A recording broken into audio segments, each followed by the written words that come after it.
रामचरितमानस को तुलसीदास ने इतना सुंदर तरीके से लिखा है जिसको पढ़ने से व्यक्ति का संपूर्ण जीवन ही एक नए दिशा में जा सकता है, एक ऊर्जावान दिशा में जा सकता है।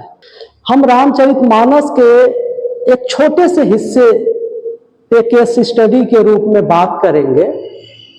एक प्रसंग आता है कि लक्ष्मण मूर्छित हो जाते हैं और सुसेन वैद्य उनका इलाज करते हुए हनुमान जी से बोलते हैं कि हनुमान जाओ और हिमालय के द्रोणगिरी पर्वत से संजीवनी बूटी लेकर आओ।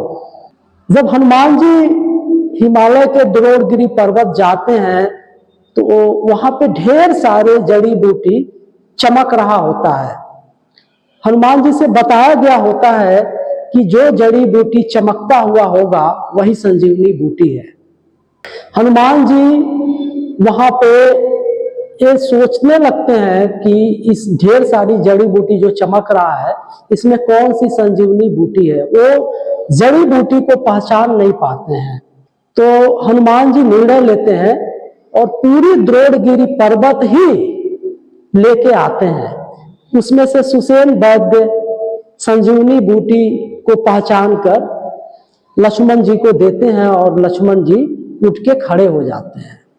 इस केस स्टडी से पता चलता है कि आपको भी यदि किसी वस्तु के लिए भेजा जाए तो यदि आप उसको नहीं पहचान पाते हैं, उससे जुड़ी हुई जितनी भी वस्तुएं हैं वो सारी वस्तुओं लेकर आना चाहिए।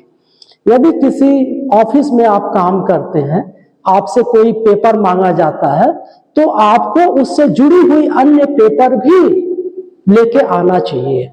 यदि आप चिकित्सक हैं और आपको अपने मरीज को कोई दवा देनी है, कोई इंजेक्शन देनी है, तो उससे जुड़ी हुई और भी दवा और भी इंजेक्शन लेकर जाना चाहिए ताकि यदि जरूरत पड़े तो उससे संबंधित दूसरी दवा या दूसरी इंजेक्शन मरीज को दे दिया जा सके।